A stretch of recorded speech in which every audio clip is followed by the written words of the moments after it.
Olá, começa agora o episódio de Ora Bolas. No episódio de hoje vamos falar da Bundesliga. Toca a vinheta, Filo.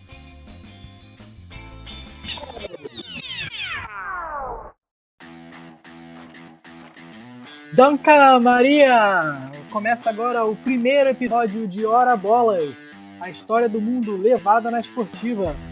Maria aí, que pra quem não sabe é o nome dessa voz do Google Tradutor que a gente está usando para fazer a nossa abertura, e hoje ela tá uma verdadeira alemã. Hoje a gente vai falar aqui de Bundesliga, vamos falar de muita coisa legal. Eu sou o Fernando Tancredo, o Tanque, estou aqui com os meus dois co-apresentadores, Henrique Gonçalves. Fala, Henrique. Fala, galera, beleza? E Felipe Lopes. Fala, Filó. E aí, pessoal, tudo bem? Antes da gente começar aqui, vou dar aquela lembrada para você seguir a gente nas nossas redes sociais. A gente está como Ora Bolas Pod no Instagram e Twitter. A gente também está com um podcast no YouTube, então se você quiser assistir a gente no YouTube, não tem vídeo, mas tem a gente falando esse bando de besteira aqui no fundo, com o nome Ora Bolas. E também para você dar aquele subscribe na gente, nas diferentes plataformas que você usa aí para ouvir o nosso podcast. Isso ajuda bastante a gente e fidelizar vocês aí, tá bom? Então, antes da gente começar aqui o nosso primeiro episódio, eu queria gastar um tempinho aqui para explicar um pouco a ideia desse nosso podcast. A ideia do nosso podcast, galera, é a gente trazer uma informação um pouco diferente da informação que você consome no dia a dia. A gente não vai estar cobrindo aqui necessariamente resultados ou notícias que são atuais ou nada desse tipo. A gente vai tentar relacionar coisas que estão acontecendo atualmente com histórias, tanto da sociedade quanto do esporte, e falar um pouco de como o esporte influenciou a sociedade ou vice-versa, né? Como a sociedade influenciou o esporte. Como exemplo aqui, no nosso primeiro episódio, a gente vai falar um pouco do futebol alemão. Como vocês provavelmente já sabem, o campeonato alemão, a famosa Bundesliga, foi a primeira das principais competições internacionais a voltar depois da pausa do coronavírus. Nesse primeiro episódio, a gente dá uma olhada de como o futebol alemão foi organizado e como a Bundesliga começou durante os anos de separação das duas Alemanhas. Vem com a gente. Filó, vai lá, faça as honras. Bom, vamos lá. A gente vai falar bastante do futebol alemão aqui, então vamos começar pelo início mesmo, né? O futebol alemão começou no final do século XIX, no ano de 1874. Como na maioria dos países, ele foi trazido pelos ingleses, né, que foram os inventores do futebol. E o primeiro time também surgiu no mesmo ano, em 74, que foi o Dresden English Football Club, que é considerado o primeiro time de futebol moderno da Alemanha. Ele foi criado pelos ingleses que viviam ali no norte da Alemanha e eram trabalhadores de fábrica, e obviamente eles criaram ali para tentar se sentir um pouco mais perto do país deles e levaram o futebol para a Alemanha. E aí, durante 26 anos, o futebol era muito amador na Alemanha, até que no ano de 1900 foi criada a DFB, que foi a primeira federação de futebol alemã. E a partir daí foram começando a se criar mais clubes, até que em 1908 surgiu a seleção alemã, e que ela fez seu primeiro amistoso em dezembro daquele ano. Depois, com todo o contexto da Primeira Guerra Mundial, o futebol ainda era bem incipiente na Alemanha, então não tem muita coisa interessante para a gente debater. Durante a Primeira Guerra também os clubes ficaram sem os seus jogadores, muitos dos clubes, porque eles obviamente foram mandados para os campos de guerra. Até que depois da Primeira Guerra, a seleção voltou com mais força, também por causa do plano nacionalista da Alemanha. E a seleção fez o primeiro amistoso depois da Primeira Guerra, em 27 de junho de 1920. Foi um jogo contra a Suíça, na Suíça, em Zurique. E a Alemanha perdeu de 4-1. E a partir dali já começou a se voltarem mais olhos para a seleção como uma força nacionalista na Alemanha, que estava surgindo ali já o nazismo de Hitler, né, que todo mundo sabe, que a gente vai debater bastante nesse programa. E aí a gente começa a falar sobre todo o movimento na Europa do nazifascismo e como isso teve um contexto muito importante também no esporte do continente durante aquelas décadas. A Itália acabou sendo campeã das Copas de 34 e de 38, a de 34 também na Itália, sediada na Itália. Essa Copa teve vários boatos. Teve vários boatos de manipulação, né? Que talvez tenham favorecido a Itália para ganhar jogando em casa. Exatamente, né? Tem um contexto político muito forte por trás da realização da Copa na Itália. E como naquela época a gente ainda não tinha tanta documentação das coisas, disse que houve muita manipulação, mas nada comprovado, obviamente, até porque o governo fascista do Mussolini escondeu todo esse tipo de documentação.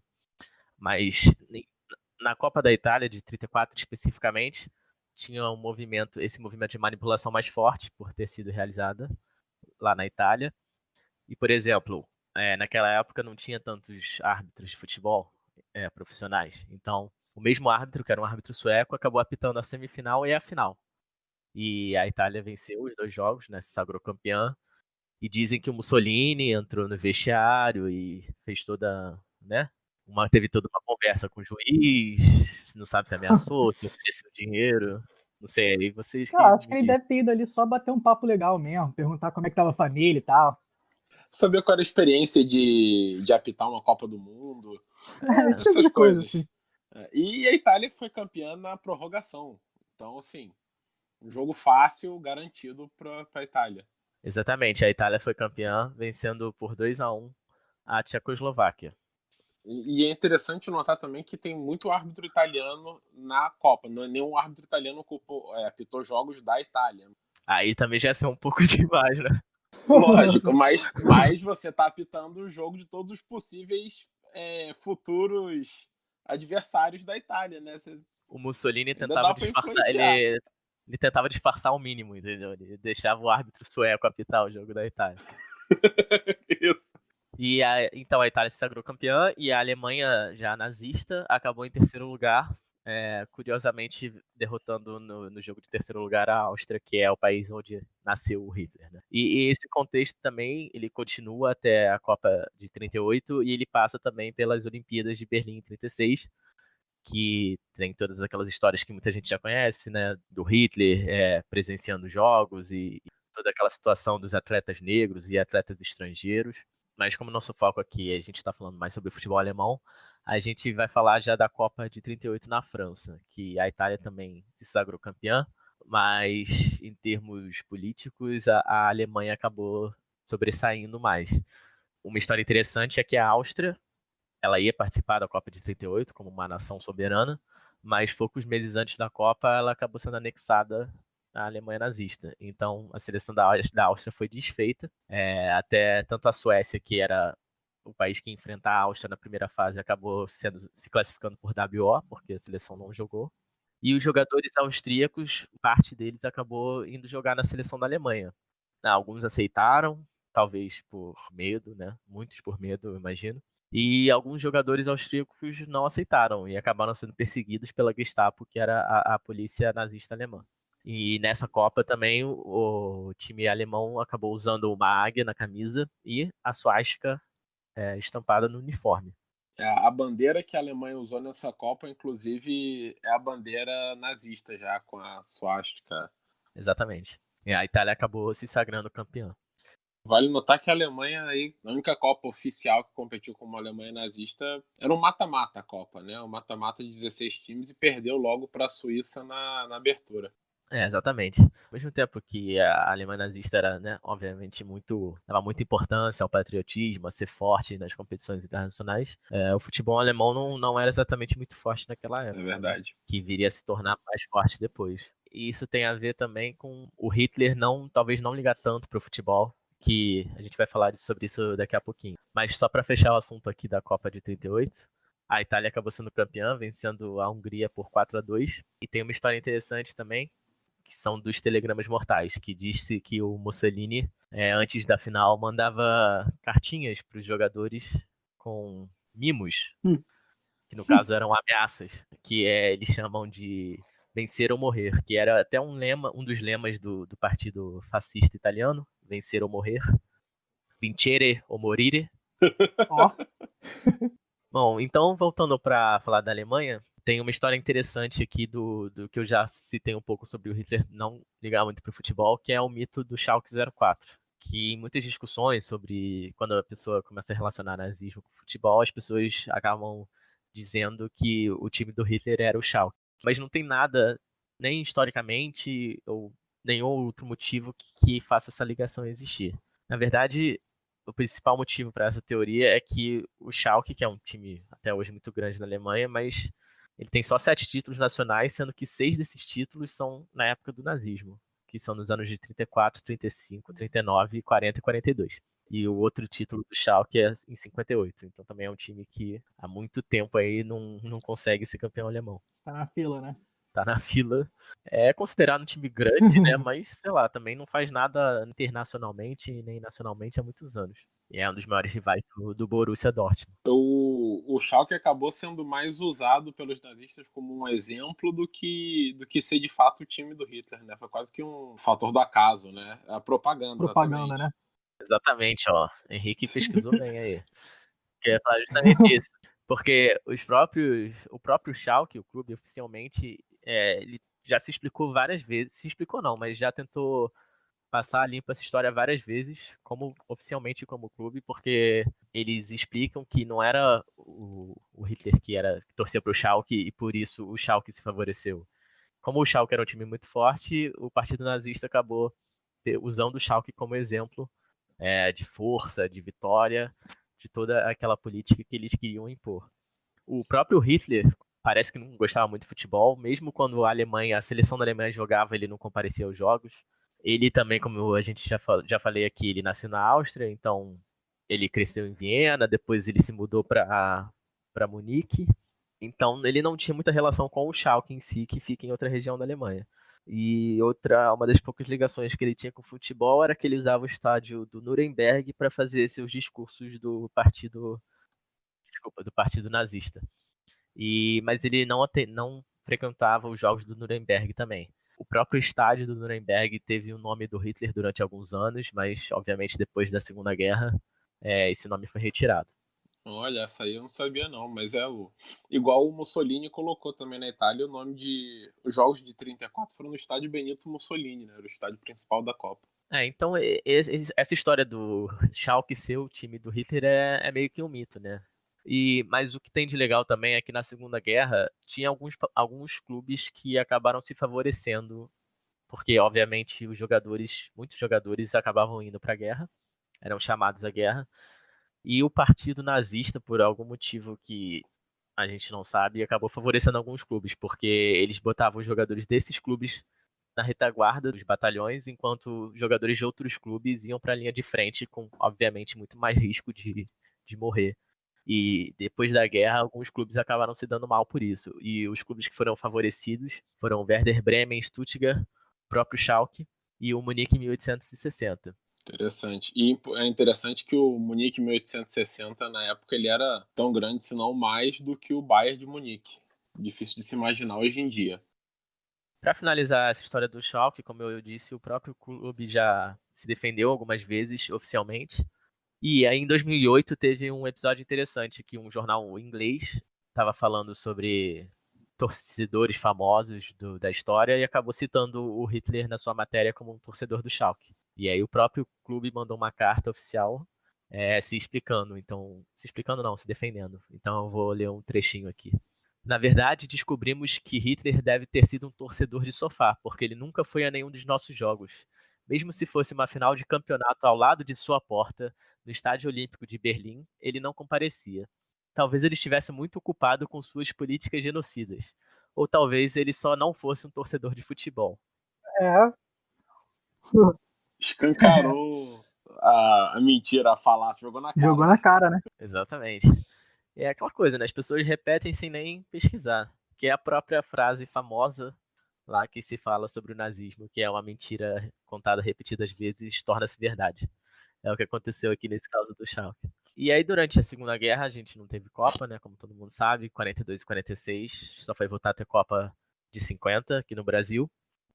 E a última história que a gente tem aqui sobre a Segunda Guerra é a história da Ucrânia, que é um país que sofreu bastante ali no início do século XX. Ele já sofria com a União Soviética nas mãos de Stalin. E aí, em 1941, durante a guerra, a Alemanha então conseguiu anexar a Ucrânia. Mas em termos de esporte, do futebol, tem uma história muito legal que é em 1942, um ano depois que a Ucrânia foi ocupada pelos nazistas, o Dinamo de Kiev era o time mais forte já do país. Naquela época também ainda era amador, o time era formado por padeiros e funcionários de padarias da cidade de Kiev. E aí, depois da chegada dos nazistas, o clube acabou mudando o nome para FC Start, porque os alemães não queriam um nome que reforçasse a cultura ucraniana, né? Só que, como eu falei, o futebol alemão ainda era muito fraco naquela época, e esse FC Start acabou jogando com vários times alemães, e ele ganhava todos os jogos, ganhava e só ganhava. E aí os alemães, cansados de perder, montaram um time chamado Flakelf, que era um time formado pelos militares da Força Aérea Alemã, e foram jogar contra o FC Start, e os ucranianos acabaram goleando de 5-1. E aí o partido nazista obrigou os times a fazerem uma revanche e ameaçou os ucranianos. E depois também disse daquela mesma história do Mussolini, que eles entraram no vestiário e fizeram ameaças, obrigando o Dinamo de Kiev a perder. E acabou que na revanche o Dinamo de Kiev, então sob o nome de Start, venceu por 5-3 de novo. Nos próximos 6 meses depois desse jogo, vários atletas acabaram sendo encontrados mortos, obviamente pela Gestapo, a polícia nazista alemã, e eles foram mortos sob o pretexto de fazerem parte da polícia secreta soviética, o que era obviamente uma mentira, e era só uma represália por eles terem vencido os alemães no futebol. Então a teoria é que a polícia soviética usava um exército de padeiros como agentes secretos, né? Exato. Essa é a teoria. E mais curioso de tudo, essa vocês vão ficar chocados, é que existe um filme sobre essa história. Olha lá. Ah, maneiro. E o filme tem Sylvester Stallone, Michael Caine e Pelé. Que isso? O filme é de 1981, chama Fuga para a Vitória. E tem o Stallone e o Pelé como jogadores do Dinamo de Kiev contra o partido nazista. Vale a pena conferir. Incrível. Caramba, maneiro, maneiro. Ora, bolas também é cultura, hein? Bom, e aí, depois da Segunda Guerra Mundial, né, a Alemanha acabou sendo dividida. Depois de perder a guerra, ela foi dividida mais ou menos na metade para a União Soviética, e a outra metade, a metade ocidental, foi dividida entre Reino Unido, Estados Unidos e França. E a cidade de Berlim, né, a capital, que fica no território da Alemanha Oriental, também foi dividida, foi quando surgiu um muro, e também dividida nos mesmos moldes do país. Foi dividida metade para a União Soviética e outra metade, Berlim Ocidental, foi dividida em 3, entre França, Reino Unido e Estados Unidos. E no esporte, no futebol, a mesma coisa foi feita. Então, em 45, na Alemanha Ocidental, os clubes começaram a retornar, a voltar a ser permitidos. Clubes sem afiliação política, eles proibiam clubes que tivessem ligações políticas. E aí a maioria dos clubes pré-guerra, todos os clubes que a gente citou aqui já e que ainda existem, né, retornaram, assim como voltou a Oberliga, que era a liga da época, era a Premier, significa Premier League, e era a liga amadora da Alemanha, e era descentralizada, ou seja, ela era regional, existiam vários campeões regionais, que depois se jogavam entre si até tentar achar um campeão nacional. O primeiro campeão nacional no pós-guerra foi o Nuremberg, que bateu o Kaiserslautern por 2-1, mas ele não recebeu o troféu.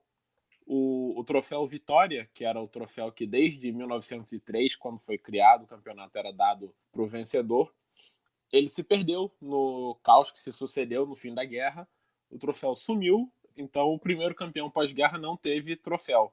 E aí, no ano seguinte, criaram o Meisterschale, tô gastando meu alemão aqui, significa bolo dos campeões, também é chamado de prato de salada. É o mesmo que eles usam até hoje, né? Exatamente, é o mesmo que eles usam até hoje.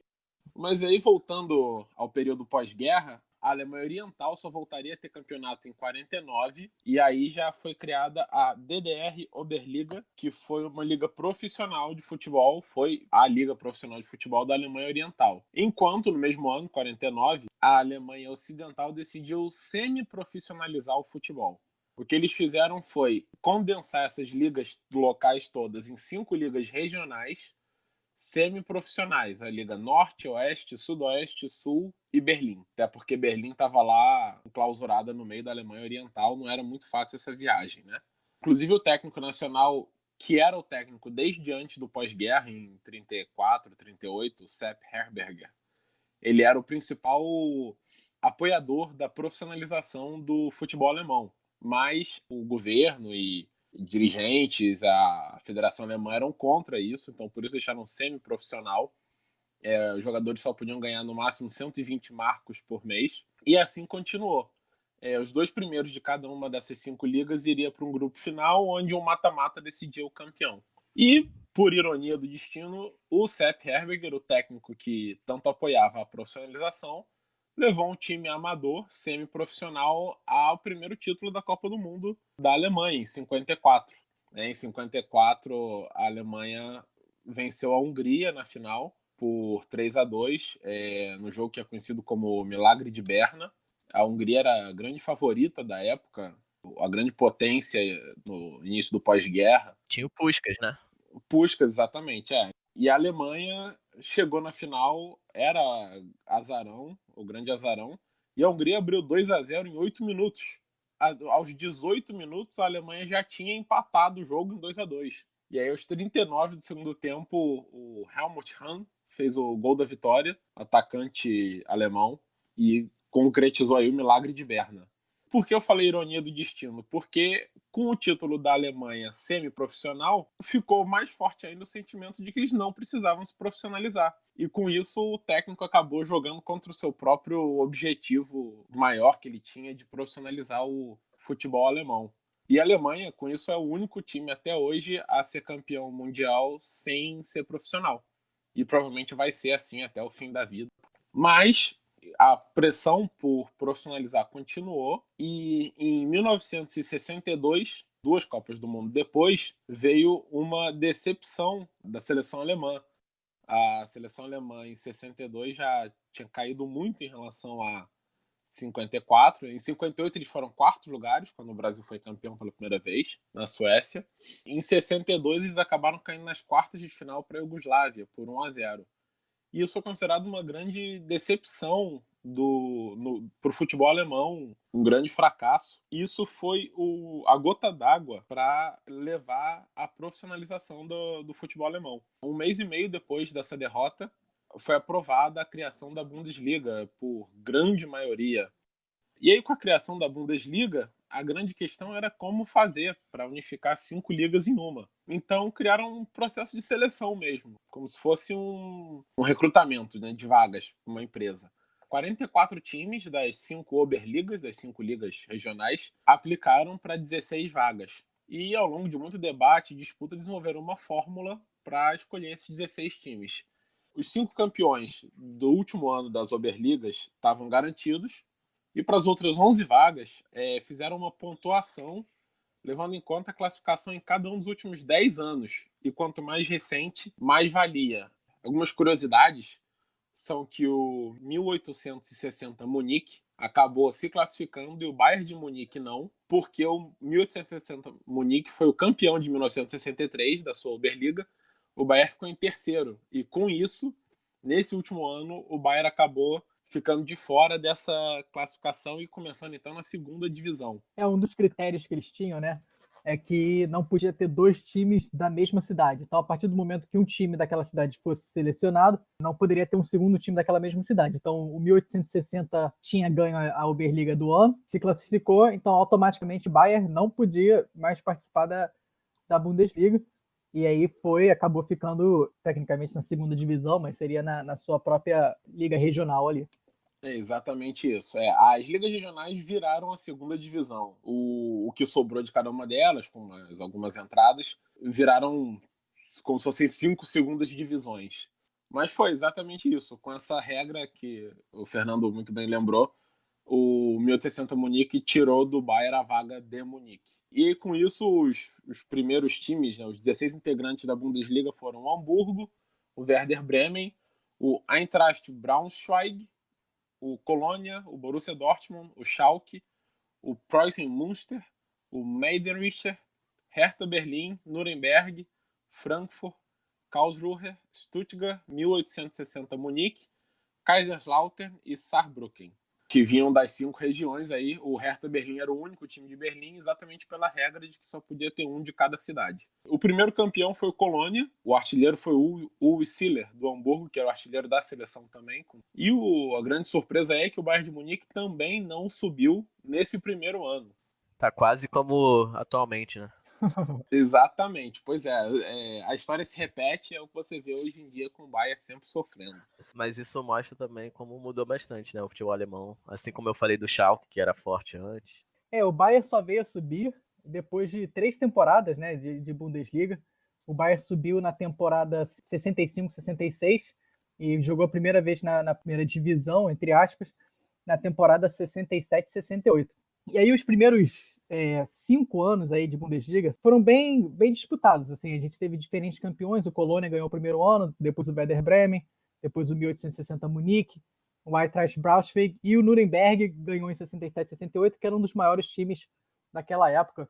Começando em 68, de 68 até 76, 77, aí a gente só viu 2 times ganharem a Bundesliga. O Bayern ganhou 4 vezes e o Borussia Mönchengladbach, que era um dos grandes times alemães daquela época, ganhou 5 vezes, ganhando 3 anos seguidos, de 74 até 76. E, na verdade, essa época dos anos 70 foi uma das grandes épocas do futebol alemão, né? Não só a seleção alemã ganhou a Copa de 74 jogando em casa, com aquele time que ficou famoso do Beckenbauer, mas também o Bayern, durante essa época, além de ganhar 5 títulos em 7 anos, ganhou também 3 vezes a Champions, né? A antiga chamava Copa Europeia, em 74, 75 e 76. E o Borussia Mönchengladbach chegou em segundo, terminou em segundo, perdeu a Champions de 77 no ano seguinte para o Liverpool. Foi o primeiro título de Champions do Liverpool, mas foi uma época de grande sucesso para o futebol alemão. Além disso, ainda em nível europeu, o Borussia Mönchengladbach ganharia a Copa da UEFA, que atual é a Liga Europa, ainda em 75 e 79. Depois desse período de dominância do Bayern e do Borussia Mönchengladbach, a década de 80 foi uma década que não teve tantos acontecimentos aí. A seleção alemã chegou 3 vezes seguidas na final, né? Chegou em 82, 86 e depois chegaria também em 90, quando ganharia a terceira taça. Mas no campeonato local foi quando o Bayern, na verdade, começou a realmente esmagar todo mundo. O Bayern ganharia a taça em 79 e 80, 80, 81, 84, 85, 85, 86, 86, 87 e depois 88, 89, 89 e 90. Então, de 79 e 80 até 89 e 90, que dá aí 10 anos de campeonato, o Bayern ganhou 7 vezes. Então, aí, durante essa década de 80, foi quando o Bayern realmente se estabeleceu como o maior time da Alemanha. Aí, terminando a década de 90, foi quando teve a reunificação da Alemanha, que a gente vai cobrir daqui a pouco. E só para fechar aqui a parte, antes da gente falar da parte da Alemanha Oriental, para fechar essa época da Alemanha Ocidental, um outro time que vale ressaltar aqui é o Hamburgo, da década de 70 para a década de 80. O Hamburgo ganhou 3 títulos nacionais em 5 anos e também ganharia a Champions em 83, sendo apenas o segundo time alemão a ganhar a Champions, né? Hoje em dia tem apenas 3 times alemães que ganharam a Champions. O Borussia ganhou em 97, o Hamburgo ganharia a taça em 83. Não, o Hamburgo ele teve esse período aí que ele jogou de igual para igual com o Bayern no fim dos anos 70 e nos anos 80.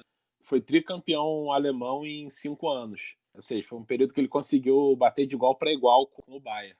Justamente, e depois até conseguiu ganhar o título da Champions no ano seguinte. Então esse é o lado da Alemanha Ocidental, que é um lado um pouco mais, diríamos, organizado e mais normal para os moldes de hoje em dia. É um lado normal, como o futebol deveria ser, né? Falando do lado da Alemanha Oriental, como o Henrique bem falou, a Alemanha Oriental acabou se organizando profissionalmente até antes da Alemanha Ocidental. A liga, a DDR Oberliga, que era a liga profissional da Alemanha Oriental, começou em 49, a temporada 49-50, e como era de praxe dos países socialistas, o esporte, o futebol em específico, eram usados como uma forma de propaganda da bandeira socialista.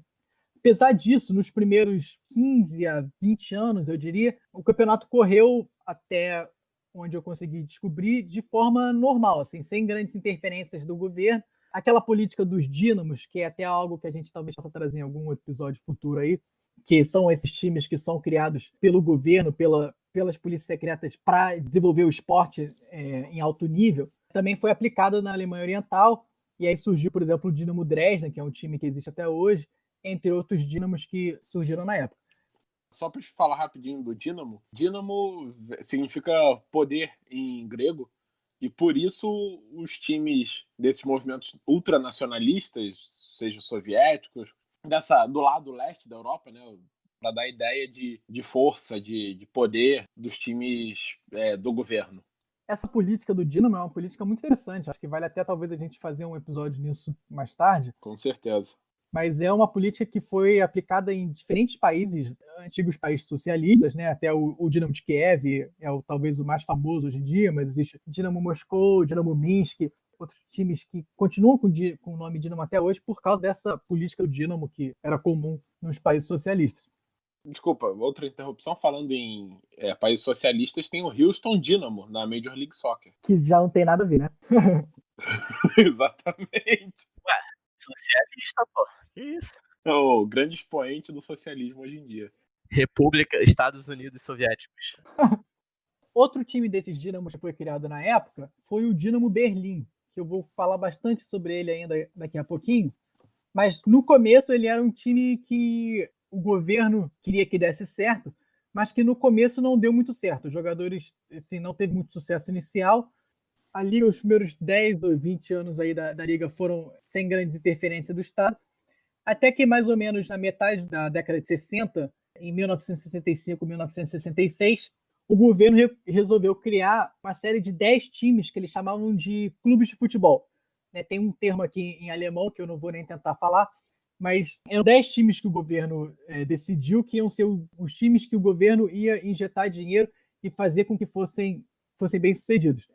Esses 10 times basicamente formavam a liga principal e tiveram outros times que foram rebaixados basicamente a times como se fossem divisões de base, parecido com o que é as ligas menores nos esportes americanos, em que esses times basicamente treinavam jogadores jovens e o governo poderia pegar jogadores que o governo entendesse que fossem bons jogadores e tirar desses times menores e passar para esses 10 clubes de futebol. A partir da introdução desses 10 clubes de futebol, eles começaram a dominar completamente o futebol da Alemanha Oriental. No começo foi muito esse Vorwärts Berlin, que estava indo muito bem, ganhou 3 títulos em 5 anos. E aí, de novo, voltando àquela política que eu estava falando, o governo, através da polícia secreta do Stasi, queria muito que esse Dynamo Berlim desse certo. Então, por volta do fim dos anos 60, o governo resolveu fazer várias mudanças para que o Dynamo Berlim se tornasse o maior time da Alemanha Oriental. Uma dessas mudanças foi justamente mudar esse Vorwärts Berlin para essa outra cidade de Frankfurt, que não é a Frankfurt famosa. E aí tirou essa concorrência direta do Vorwärts Berlin com o Dynamo Berlim, que era o time que eles queriam que desse certo, além de ter passado alguns jogadores do Vorwärts Berlin para o Dynamo Berlim também. Apesar disso, o grande time da década de 70 na Alemanha Oriental foi o Dynamo Dresden, que ganharia 5 títulos em 9 anos, chegando até a ter alguma importância no cenário europeu. A gente vai falar um pouco mais disso no próximo bloco, mas o Dynamo Dresden participou como campeão aí da Alemanha Oriental, participou da Champions e tal, e teve até alguns confrontos interessantes, que o Dynamo Dresden, por exemplo, na Champions, chegou a eliminar grandes times como Benfica, Juventus. Teve um confronto que a gente vai falar mais, que é o confronto do Dynamo Dresden com o Bayern de Munique. Então o Dynamo Dresden era o grande time da época. Ao final da temporada de 78, o Dynamo Dresden vinha de ganhar o Campeonato Nacional 3 anos seguidos. Aí que o negócio fica bom mesmo. Que aí, aparentemente... Aí o governo entrou com tudo. O chefe... Aparentemente, existem boatos que após o último jogo da temporada de 78, o Dynamo Dresden estava comemorando o título e o chefe da Stasi entrou lá no vestiário depois da celebração, dar o parabéns aí ao time, até porque o time era do Dynamo, então assim, ainda fazia parte dessa parte do governo, mas dá os parabéns, mas fala que na verdade quem ele queria que tivesse ganho mesmo era o Dynamo Berlim. E aí existem boatos que ele chegou até a falar que os jogadores do Dynamo Dresden deveriam comemorar o título porque seria o último título que eles ganhariam, porque a partir do ano que vem, quem ganharia tudo seria o Dynamo de Berlim. Coincidentemente, não deu outra. Depois de 78, o Dynamo Berlim ganharia 10 títulos seguidos da Liga da Alemanha Oriental, de 78, 79 até 87, 88. 10 títulos seguidos num período que foi extremamente marcado por manipulação de resultados. Havia muita reclamação dos outros times, falando que especialmente do Dynamo Dresden e do Lokomotiv Leipzig, que eram os 2 outros grandes times, falando que eles eram abertamente prejudicados pela arbitragem, porque a arbitragem sofria pressão da polícia secreta, apesar de que, como o Filó falou ali no começo, a maioria desses governos não deixavam as coisas sair. Então, assim, não há nenhuma prova de que houve manipulação de resultados por o Dinamo Berlim, mas na época todo mundo sabia que acontecia. E por isso mesmo, o Dinamo Berlim ganhou uma reputação muito ruim dentro da Alemanha Oriental. Primeiro porque era o time da polícia secreta, então era o time dos opressores, mas também porque era um time que era considerado que ganhava ilegalmente, né? Não ganhava no campo, ganhava fora do campo, com pressão da polícia sobre os juízes e tudo isso. Então, até hoje, o Dinamo Dresden, o Dinamo Berlim, que existe até hoje, é um time que tem uma imagem bastante manchada aí pelo esse período. Só para finalizar aqui, o Dinamo Berlim ganharia esses 10 títulos seguidos, e aí depois disso, já com o final, né, do período socialista, aí, chegando em 88, com a perda do poder político, o time caiu bastante, e o Dinamo Dresden voltou a ganhar. O Dinamo Dresden ganharia mais 2 anos, e o último campeão da Alemanha Oriental seria o Hansa Rostock, que aí quando a gente falar da reunificação, a gente vai falar que isso, na verdade, importou um pouco para o próprio Hansa Rostock. Foi o único título que eles ganharam da Alemanha Oriental. Apesar do campeonato nacional ter sido dominado pelos dois Dínamos, né, pelo Dinamo Berlim e pelo Dinamo Dresden, o único time da Alemanha Oriental que conseguiu ganhar um torneio europeu foi o Magdeburg. Não sei se eu estou falando o nome aqui certo, mas é Magdeburg. Magdeburg, não é? Magdeburg, não sei se... Estamos dando um show de alemão hoje aqui. É uma língua fácil de falar, né? Que é um time da cidade de Magdeburg, mas eles foram campeões da antiga Copa dos Campeões de Copa. Então, antigamente, a UEFA tinha duas Ligas dos Campeões, entre aspas.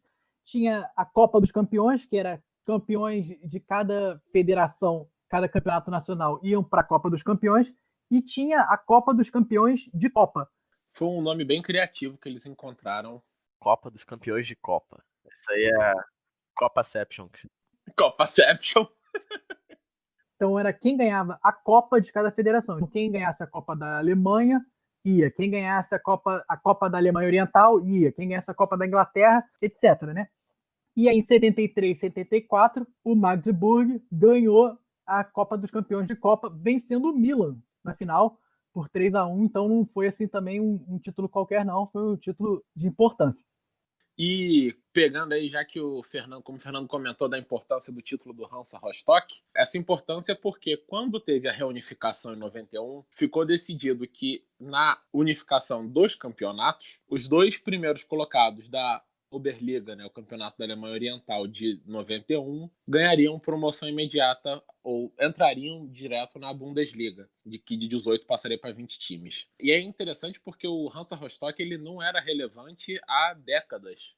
De 75 até 91 ele tinha uma 4ª colocação e esse era o melhor resultado dele. Até que foi campeão em 91, o Dinamo Dresden foi vice, então foram os 2 times que passaram para a Bundesliga. E o Dinamo Berlim, que vinha do decacampeonato ali poucos anos antes, ficou em 11º e foi só para a 3ª divisão alemã. Terminou de concretizar a derrocada aí do Dinamo Berlim, né? Então, o que a Bundesliga fez foi trazer os 2 primeiros para a 1ª divisão, mais 6 para a 2ª divisão e outros 6 para a 3ª divisão. Já em 91, 92, decidiu que iam rebaixar 4 times e promover só 2, com isso retornar aos 18 times que ela tem até hoje. Muitos dos campeonatos europeus têm 20 times, né? A Bundesliga acho que é o maior campeonato que tem só 18 times. É o mais famoso, né?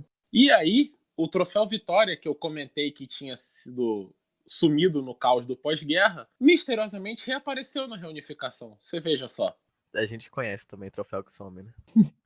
Por quê? Eu não perdi agora. Jules Rimet, pô. Vitória, na verdade, foi só assim. Ele tava querendo copiar a Jules Rimet, né? Ficou com inveja, quis copiar, apesar de ter sido antes. A diferença é que um reapareceu. Essa é a diferença entre Brasil e Alemanha, né? O Brasil não volta. Nessa primeiro campeonato unificado, em 91, 92, o Hansa Rostock, que ganhou seu único título no último ano da Oberliga, da Oriental, e foi rebaixado direto, terminou em 18º, e depois ele ainda voltaria 2 vezes mais para a Bundesliga, ficou 12 anos ao todo na primeira divisão, e até hoje é o time da Alemanha Oriental que ficou mais tempo na primeira divisão. apesar de a gente ter hoje o Red Bull Leipzig aí tendo muito mais sucesso, em longevidade ainda é o Hansa Rostock. O Red Bull Leipzig, ou RB Leipzig, na verdade é um time que não tem história nenhuma, né? Ele é um time que foi criado em 2009, se eu não me engano. É isso mesmo. Na verdade, eles pegaram um time que já existia, mas que era muito pequeno, né, da 5ª divisão. Injetaram um bando de dinheiro, contrataram o que é de bom e melhor, e aí começaram a subir aí nos rankings das divisões alemãs. Mas o RB Leipzig não é um time assim, tradicionalmente, não tem história nenhuma. Até é um time que, por isso mesmo, né, por não ser um time tradicional, é um time que tem bastante dificuldade em trazer torcedor, né? O pessoal, em geral, o torcedor alemão não gosta do RB Leipzig porque vê como um time que foi comprado, que só tá ganhando porque tem dinheiro e não é um time que tenha camisa nem história. Isso é verdade. Mas ao mesmo tempo, né, também é o primeiro time forte da ex-Alemanha Oriental aí. Em quase 30 anos, né? Que é o primeiro time aí que... Tem esse lado que eu acho legal, apesar de a gente, em geral, não gostar muito desses times comprados. Sim. Pelo menos já fez mais pela ex-Alemanha Oriental do que todos os outros times nos últimos anos. Mas tem também a história do União Berlim, né? O União Berlim é outro time que, como eu falei aí antes, era um desses times de futebol que foram criados na década de 60 pelo governo comunista da Alemanha Oriental. Subiu para a primeira divisão ano passado, primeiro ano que eles estão na Bundesliga, temporada 2019-2020, que vamos ver quando é que acaba. Mas o União Berlim é um time que realmente era um time da época da Alemanha Oriental e era, em Berlim, depois da mudança do Wohlwart para Frankfurt, era o maior rival do Dinamo Berlim, era a União Berlim mesmo durante a época da Alemanha Oriental, e hoje eles estão aí na Bundesliga. Com certeza. E o Union Berlin, ele é realmente um time tradicional da Alemanha Oriental, né? É o que vocês falaram, o Red Bull Leipzig, ele só é de uma cidade da ex-Alemanha Oriental. Inclusive em Leipzig, o clube tradicional é o VfB Leipzig, que chegou a subir para a primeira divisão depois da unificação, mas assim como a maioria dos outros times da Alemanha Oriental que subiram, não teve nenhum sucesso praticamente na primeira divisão. O Red Bull Leipzig realmente é o primeiro time localizado numa cidade da ex-Alemanha Oriental que tem algum sucesso. Voltando ao início dos anos 90, o Dinamo Dresden, ele na verdade se manteve na Bundesliga até 95, só que depois disso, quando caiu, nunca mais voltou também. E depois disso, além do Red Bull Leipzig, do Union Berlin e do VfB Leipzig, que a gente já falou, só o Energie Cottbus também chegou à primeira divisão vindo da Alemanha Oriental. E os anos 90, no quesito seleção, foram dos anos 90 em diante, né? A Alemanha teve uma boa retomada aí, bastante sucesso. Começou com a terceira Copa do Mundo da Alemanha Ocidental em 90, e aí, seguindo da reunificação, eles foram vice-campeões da Eurocopa de 92, depois foram campeões da Eurocopa de 96, e aí tivemos o Borussia também, em 97, campeão da Champions League, ganhando da Juventus, de Zidane, Del Piero, de 3-1 na final, e depois ganhando do Cruzeiro na final do Mundial, quando o Cruzeiro fez as 3 contratações só para a final do Mundial, e não deu certo. E aí, seguindo adiante, foi quando começou a grande hegemonia do Bayern de Munique. De 98 para cá, são 15 títulos em 22 anos. De longe, o bicho-papão da Alemanha. E começou aí em 2001 já com mais uma Champions para o Bayern, ganhou nos pênaltis do Valência. Destaque para o goleirão Oliver Kahn. E aí no ano seguinte, 2002, a Alemanha foi vice, né? Parou na final para o Brasil na Copa do Mundo. Destaque também para o goleirão Oliver Kahn. Que frangou na final, né? Pois é. Foi talvez assim a maior defesa que o Oliver Kahn não fez. Fazer ele fez, né? Só que deu rebote. Pra gente foi ótimo, né? Nunca critiquei. Depois de 2002 para cá, a gente teve até uma queda ali logo depois de 2002 e a retomada com a seleção 2014, campeã de novo da Copa do Mundo, né? Aqui no Brasil. No âmbito de clubes, foi domínio total do Bayern de Munique. De 98 em diante, como eu falei, foram 15 títulos. Vem agora do heptacampeonato seguido e muito bem encaminhado já para o 8º. Mas, como outros destaques de lá até aqui, ficam o Borussia Dortmund, não o Mönchengladbach. O Borussia Dortmund, que acho que se firmou como segunda potência da Alemanha nessas últimas décadas. Foram 5 títulos desde 91.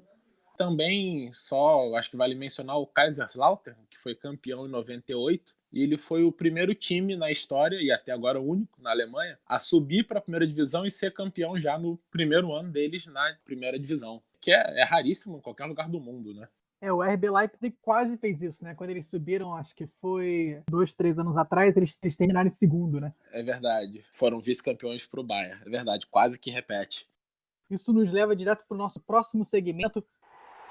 Jogos históricos. Hoje a gente vai falar um pouco sobre confrontos históricos entre a Alemanha Oriental e a Alemanha Ocidental, tanto entre seleções quanto entre times dos dois lados, não, Filó? É isso aí. A gente vai começar falando do jogo mais famoso, talvez, entre Alemanhas, que é o jogo da Copa de 74. É o único confronto entre a Alemanha Ocidental e a Alemanha Oriental em Copas. E tem muitas curiosidades sobre esse jogo, né? Muita gente já conhece, é um jogo bastante divulgado aí ao longo da história. Mas é curioso que era a primeira Copa que a Alemanha Oriental participava, era estreante, e justamente uma Copa sediada na Alemanha Ocidental. Essa não foi só a primeira participação da Alemanha Oriental numa Copa, como a única, né? Durante todos os anos de divisão das Alemanhas, 74 foi a única vez que a Alemanha Oriental se classificou para a Copa do Mundo e deu sorte, entre aspas, ou azar, não sei, de cair exatamente no mesmo grupo da Alemanha Ocidental. Isso foi um jogo até na fase de grupo, que é interessante. Esse jogo aconteceu em Hamburgo, e também como naquela época a Copa só tinha 16 países participando, por isso também ficava mais difícil a classificação da Alemanha Oriental. Mas em 74, ela, como você disse, caiu no grupo junto com a Alemanha Oriental, Chile e Austrália. E o jogo entre as Alemanhas foi a partida da última rodada. E acabou que as duas se classificaram, porque a Alemanha Oriental ganhou de 1-0 no resultado bem inesperado. Até porque a Alemanha Ocidental tinha um time muito mais forte, que acabou sendo campeão da Copa de 74. Tem pessoas que acham que a Alemanha Ocidental teria facilitado o jogo. Eu não acredito muito nisso, não. Porque a Alemanha Oriental acabou passando em primeiro com a vitória, né, por 1-0. Foi um gol do Sparwasser aos 22 minutos do segundo tempo. Olha a pronúncia, hein? Ó. Ficou bonito. O seu alemão oriental, assim, o sotaque oriental dele é visível, é nítido. Tá melhor que o meu italiano de mais cedo. Mas a questão é que com a vitória, a Alemanha Oriental passou em primeiro e a Ocidental em segundo. E tem gente que diz que a Alemanha Ocidental queria passar em segundo porque acabou pegando uma chave mais fácil na segunda fase, que a segunda fase naquela época também era disputada em grupos de 4 seleções. E a Alemanha Ocidental acabou se classificando na segunda fase, enquanto a Alemanha Oriental ficou em terceiro no seu grupo e foi eliminada, né? Que o grupo que inclusive tinha Holanda, que chegou na final, e Brasil. Exatamente, é o grupo que, se a Alemanha Ocidental passa, esse é um grupo da morte, acho que histórico, né? Com a Holanda, que era a laranja mecânica, o time do Brasil que ainda era muito bom, e a Alemanha campeã da Copa, né? Acabou sendo campeã. Exatamente. Antigamente eu acho que o formato era uma fase de grupo inicial, né? Isso. Com 4 grupos, eu imagino. Aí os 2 primeiros de cada grupo passavam para uma segunda fase de grupo. Exatamente. Daí já formava a final e o terceiro lugar. Justamente. O campeão da segunda fase de cada grupo, ele já ia direto para a final. E os segundos colocados iam para a disputa de terceira. Exato. Era a regra do jogo, né? Mas foi o que prejudicou o Brasil, porque o Brasil passou em segundo, ganhou da Alemanha Oriental, ganhou da Argentina, perdeu para a Holanda. E aí, com isso, foi direto para o terceiro lugar. E até porque naquela época a vitória valia 2 pontos, né? Não valia 3. É verdade também, bem lembrado. Isso, a Alemanha Ocidental acabou se dando bem, porque ela caiu num grupo muito mais fácil. Não era fácil, mas não era o grupo da morte como ficou o outro, que tinha Brasil, Argentina e Holanda, né? A Alemanha Ocidental pegou Polônia, Suécia e Iugoslávia, que na época eram times fortes, mas ainda era um caminho mais fácil a se seguir. É interessante que tinham mais 2 times aí do bloco socialista nesse grupo, né? Iugoslávia e a Polônia. Exatamente. E foi um jogo que marcou bastante o país na época, né? Pelo confronto. Tem várias fotos famosas. O vídeo do gol também é bem famoso. E justamente pelo contexto histórico de ser a divisão das Alemanhas, o lado capitalista contra o lado socialista, da Guerra Fria. Acabou que a vitória socialista, apesar de ter ganho o jogo, não ter ido longe na Copa, meio que não teve todo o fortalecimento que talvez a União Soviética esperasse. Não criou um momento, né, para levar isso adiante. Teve uma comoção depois da vitória, sim, mas que foi meio que por água abaixo logo depois na segunda fase, né? Sim. E a Alemanha Ocidental se sagrando campeã deu bastante força também ao lado esquerdo. É o jogo histórico mais famoso, mas na verdade teve um jogo também no ano anterior, em 73, que é provavelmente o maior confronto entre clubes das Alemanhas. Foi na segunda rodada da Copa Europeia, da European Cup, que é a precursora da Champions, é a Champions League. Era um mata-mata desde o início, era um grande mata-mata. E aí na segunda rodada se enfrentaram Bayern de Munique e Dinamo Dresden, campeão da Alemanha Oriental. E foi um confronto histórico. Engraçado que foi até muito mais aguardado, a expectativa era muito maior do lado oriental, mas ainda assim era grande dos dois lados. No primeiro jogo, que foi em Munique, o Bayern ganhou de 4-3, o Dinamo Dresden chegou a abrir 3-2, e aí o Bayern virou no fim do segundo tempo. E no jogo de volta em Dresden, que inclusive teve 300 mil aplicações para ingressos, um estádio de 36 mil pessoas, então você imagina, naquela época não era tão fácil aplicar quanto hoje, né, online. Naquele jogo que o Bayern ganhava por um gol, né, tinha vantagem do empate, o Bayern chegou a abrir 2-0, que dá a impressão de que vai ser um jogo fácil. O Dinamo Dresden virou para 3-2, e aí o Gerd Müller, o atacante da Alemanha histórico, fez o gol do empate do Bayern e da vitória no confronto geral por 7-6. Quer dizer, foi lá e cá, né? E aí com isso o Bayern seguiu adiante e foi campeão daquela Champions. Foi a primeira Champions que o Bayern venceu, a primeira Champions vencida por um time alemão na história. E na final ganhou do Atlético de Madrid. Foi aí que o futebol alemão começou a deslanchar. A vitória do Bayern na Champions e na vitória da Alemanha na Copa de 74. Só para explicar aqui, esse negócio de ter que aplicar para entrar nos estádios é que, especialmente durante jogos entre a Alemanha Ocidental e Oriental, a polícia secreta da Alemanha Oriental controlava quem entrava no estádio. E eles diziam que era para evitar briga, né, para evitar ter algum confronto entre os dois lados, mas também era para eles poderem controlar exatamente quem está indo aos jogos e não deixar muita gente do lado capitalista entrar para assistir os jogos. Então, do jeito que funcionava era que você tinha que tinha que aplicar para ir ao jogo, e aí você passava por eles, né, faziam toda a parte de checagem sobre as pessoas, e aí permitiam só que algumas das pessoas que tinham aplicado poderiam ir ao jogo, e muitas das pessoas que acabavam indo ao jogo eram pessoas que, de uma forma ou outra, eram relacionadas à polícia, eram relacionadas ao exército, mas tinha realmente um controle maior sobre quem entrava para assistir esses jogos. Ora, bolas também é cultura. Ora, bolas é só cultura. Como eu estava falando do Dinamo Dresden, o Dinamo Dresden, esse ano, quando ele enfrentou o Bayern, ele vinha de ser campeão da Alemanha Oriental, e aí na primeira fase, porque esse confronto entre Bayern e Dinamo Dresden foi na segunda fase da Champions, no segundo mata-mata, né? Na primeira fase, eles enfrentaram a Juventus, né? Eles eliminaram a Juventus, ganhando de 2-0 em casa, depois perderam de 3-2 em Turim, e aí teve esse confronto com o Bayern. Então, assim, foram confrontos interessantes, né? Muito bem lembrado. E no jogo de volta contra a Juventus, teve um gol contra do Fábio Capello. Fábio Capello jogava na Juventus e ajudou o Dresden a se classificar. Olha aí a informação. E essa, como o Henrique falou, foi a primeira de 3 Champions que o Bayern ganharia em sequência, né? Exatamente, foi isso mesmo, ganhou 74, 75, 76. Foi tricampeonato, foram as 3 primeiras do Bayern e de um time alemão na história. Ganhou em 74 aí do Atlético de Madrid na final, 75 ganhou do Leeds United, e aí em 76 ganhou do Saint-Étienne da França. Que o time era um timaço, né? Também tinha bastante jogadores que formavam aquela seleção que a gente falou que acabou sendo campeã da Copa de 74. E aí a última coisa que a gente vai trazer aqui na parte dos jogos clássicos é o Derby de Berlim, que aconteceu esse ano, ou nessa temporada, eu diria, o confronto entre o Hertha Berlim e o Union Berlim. O Hertha, como a gente falou, foi um dos times iniciais, um dos times que formaram a Bundesliga, né, do lado ocidental, e o Union, vindo da Alemanha Oriental, na verdade foi um daqueles football clubs, né, um daqueles clubes de futebol que foram formados durante o governo soviético, socialista da Alemanha Oriental. E o Union, depois da unificação, caiu, né, entrou nas divisões menores, e ano passado conseguiu subir a primeira divisão, a Bundesliga, e aí nessa temporada teve pela primeira vez na história da Alemanha, teve esse derby de Berlim aí depois da unificação. Então, assim, foram 2 jogos. O jogo da primeira fase, o União ganhou jogando em casa, no estádio que é lindíssimo, até se vocês puderem jogar aí no Google, o estádio do União fica no meio de uma floresta, lindíssimo.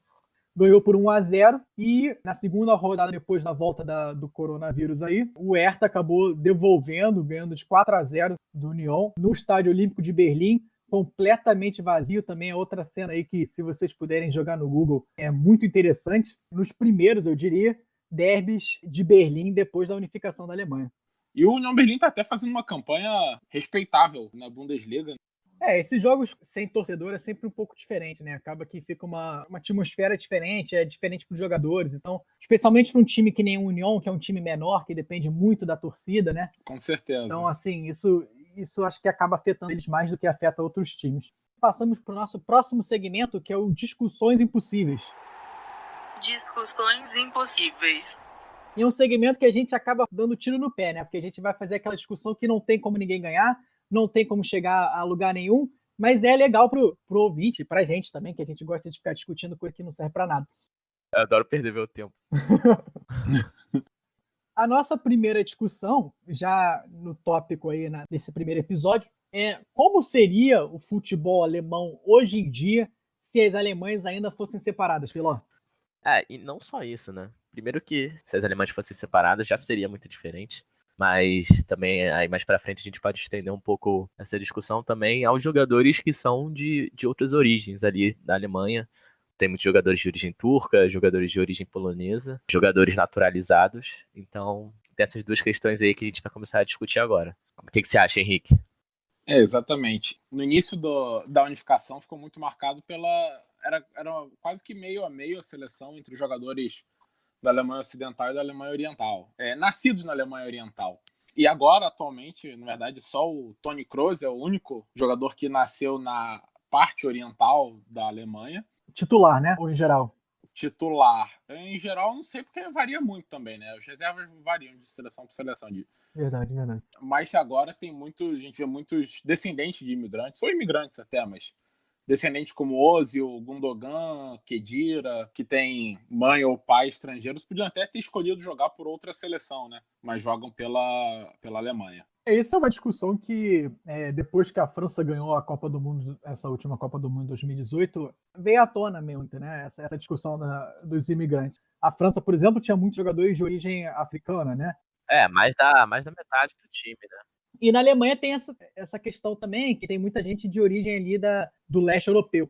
Mas eu, particularmente, assim, acho que até entendo mais ou menos o ponto do pessoal, mas acho que se o cara é imigrante, ganhou nacionalidade alemão, ele é alemão. Com certeza. Eu também não tenho. Mas realmente, sem dúvida, especialmente assim, nos últimos 20 anos, se a gente pensar em alguns grandes jogadores da Alemanha, muitos deles tiveram origem em outros países, né? Eu também não tenho problema com jogadores naturalizados, não. Alguns nem são naturalizados, né? Também, às vezes, a família é de outro país, mas os jogadores em si já nasceu na Alemanha.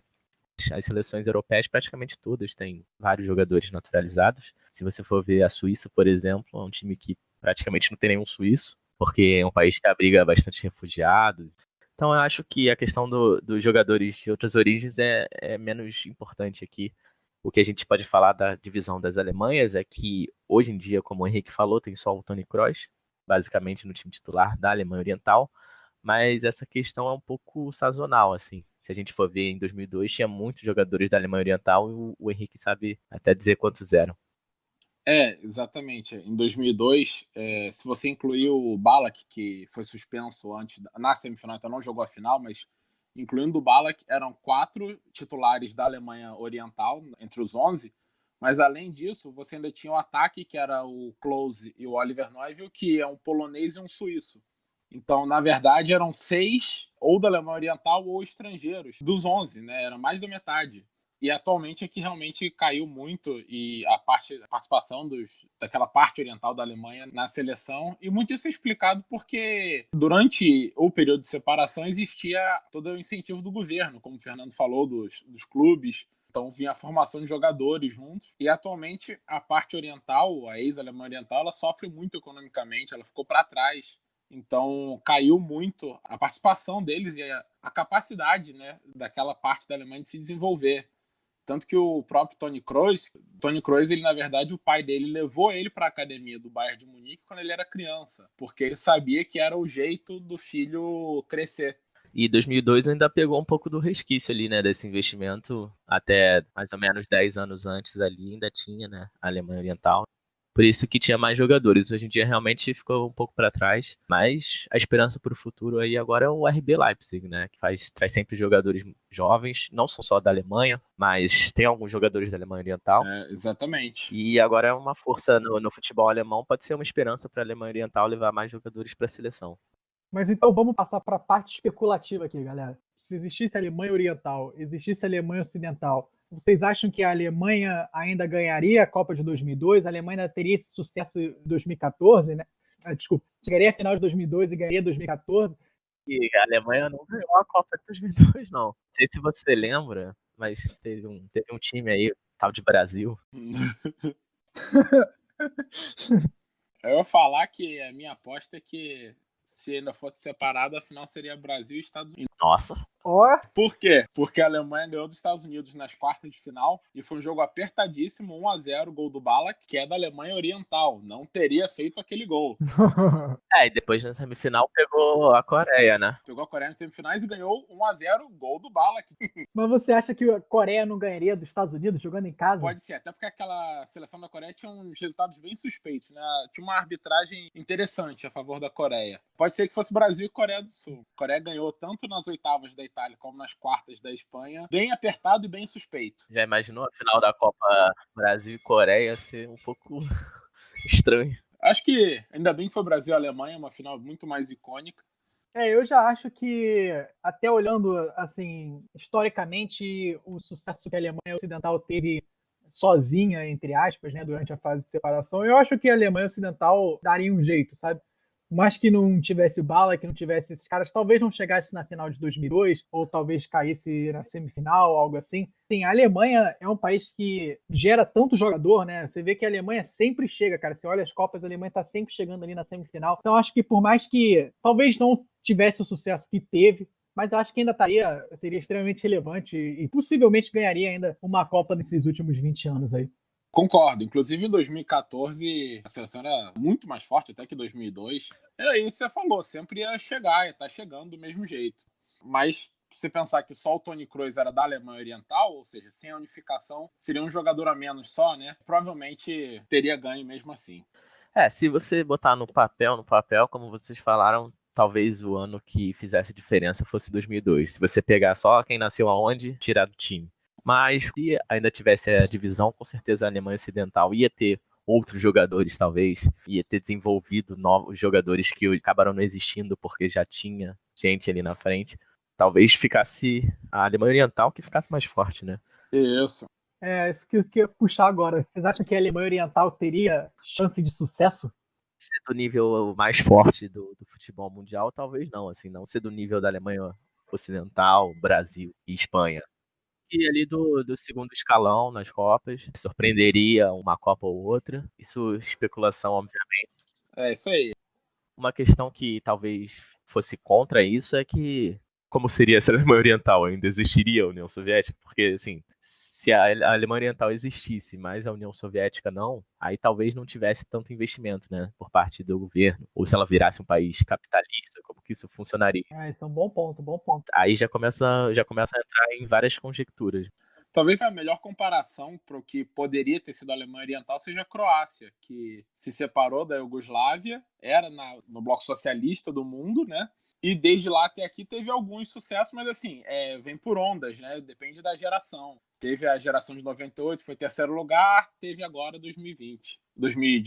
Realmente uma boa comparação, assim também como a República Tcheca, que também teve times fortes ali em 2006. Nedved. 2010, com Nedved, Kohler e tudo. Verdade. Mas também depende muito de ciclo, né? Não é um negócio constante como a Alemanha Ocidental. Eu acho que, assim, como a gente falou na parte dos jogos históricos, uma coisa que prejudicou, entre aspas, muito a Alemanha Oriental era o número de times que participavam de Copa, né? Então, antigamente você só tinha 16 times participando de Copa, então era muito mais difícil classificar. Hoje em dia, assim, até 2018, a gente tinha 32. Agora vai passar para 64, eu acho. 48. Agora qualquer um entra. Vamos fazer um time aqui e a gente vai também. O time do Hora Bolas classificava também, queria falar não. Hora Bolas Futebol Clube tá lá. botava o Henrique no gol, cara, pra ele não atrapalhar as jogadas. Aí a gente tinha chance. Você sabe que eu sou tão ruim jogando futebol que eu virei um bom goleiro, porque era o único jeito de eu ficar em campo mesmo. Mas então, eu acho que assim, com isso, eu acho que assim, seria muito mais provável que a Alemanha Oriental se classificasse para as Copas, né? Então, eu acho que assim, talvez ela fosse um time que estaria participando de todas as Copas, mas eu concordo que talvez não tivesse grandes chances de chegar muito longe, talvez chegasse ali em oitavas de final.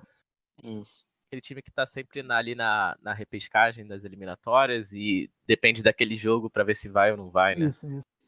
Imaginar um time liderado pelo Ballack já é perigoso. Mas ainda o que eu fiquei pensando e o Klose e o Podolski, poloneses? Se existisse a Alemanha Oriental, será que eles iriam para a Alemanha Oriental em vez da Ocidental? Imagina se a Alemanha Oriental tivesse Ballack, Klose e Podolski no ataque. E aí em 2002 teria chance até de chegar na final, né? Porque se Coreia do Sul chegou e Turquia chegaram na semi, realmente era uma Copa que estava mais em aberto. É verdade, a Copa das Zebras. Até eu acho que hoje em dia a gente vê, tem muitas seleções que chegam longe com basicamente um astro e em volta dele um time minimamente competente, né? Tem a Polônia com o Lewandowski. Ou até Portugal, né? Teve recentemente País de Gales também com o Bale, que chegou na Eurocopa. Tem a seleção da Islândia, que não tem ninguém, mas... Sem dúvida. A Suécia, né? A Suécia sempre foi um perigo com o Ibrahimovic. Sempre foi perigosa. Você nunca enfrentava a Suécia e pensava que ia ser um jogo fácil. A Alemanha Oriental provavelmente ficaria aí nessa esfera, né? Meio mais ou menos, mas também não é pato morto. Exatamente. Só para fazer uma pequena discussão sobre o campeonato local, eu acho que do lado da Alemanha Ocidental não mudaria muita coisa, né? Como a gente mesmo falou, tem pouquíssimos times da Alemanha Oriental da Bundesliga, né? E que realmente influenciam os títulos da Bundesliga. E o domínio do Bayern seria igual ao que é hoje. Com certeza. Com certeza. E talvez a gente possa pensar que pelo lado oriental, né? O Dinamo Dresden talvez fosse o maior time, mas é difícil de comentar sobre isso. A única diferença é que você ia ter o RB Leipzig campeão oriental aí há alguns anos já. Né? Justamente é impossível de saber, por isso que chamam de discussões impossíveis, porque talvez se não tivesse acabado a Alemanha Oriental, tivesse um time forte de Leipzig já de antes, entendeu? Talvez a Red Bull investisse no lado ocidental, né? Poderia ter aí poderíamos ter o RB Stuttgart, o RB Munique, o RB Berlim. Justamente. Uma questão que talvez fosse interessante também é que possivelmente os times da Alemanha mais fortes da Alemanha Ocidental fossem puxar todos os jogadores da Alemanha Oriental, né? É verdade. Como era na época, né? Talvez ter um domínio da Alemanha Ocidental em termos de força de campeonato ou dos times da Alemanha Ocidental serem muito mais fortes nas competições europeias do que os da Alemanha Oriental, justamente porque os jogadores bons da Alemanha Oriental poderiam acabar jogando nos times da Alemanha Ocidental. Sem dúvida. Assim, a gente não tem dado histórico que nos faça acreditar que não seria assim, né? Tudo que a gente tem é mostrando que a Alemanha Ocidental dominava tudo, a maioria dos jogadores, quem podia, muitos jogadores fugiam da Alemanha Oriental para ir para a Alemanha Ocidental, e os times da Alemanha Oriental, como a gente falou também aqui, não tinham grande relevância no cenário europeu, então é difícil de prever que fosse diferente, né, caso continuasse. Quanto mais tempo passasse, mais essa disparidade aumentaria, na verdade. Exatamente, eu acho que só seria diferente mesmo se, naquele caso que eu falei, né, de a Alemanha Oriental talvez virar um país capitalista, aí talvez essa disparidade em função do dinheiro mesmo, investimento, talvez ficasse um pouco menor. Então, com isso, a gente encerra aqui o primeiro episódio de Hora Bolas. Gostaria de finalizar agradecendo os meus co-apresentadores, o Filó e o Henrique. Obrigado, galera, aí. Se você gostou aí do nosso podcast, cara, dá aquele joinha, curte a gente, dá aquele subscribe. Semana que vem tem mais. Valeu, abraço. Abraço, gente. Tchau, tchau. Tchau, pessoal. Até a próxima.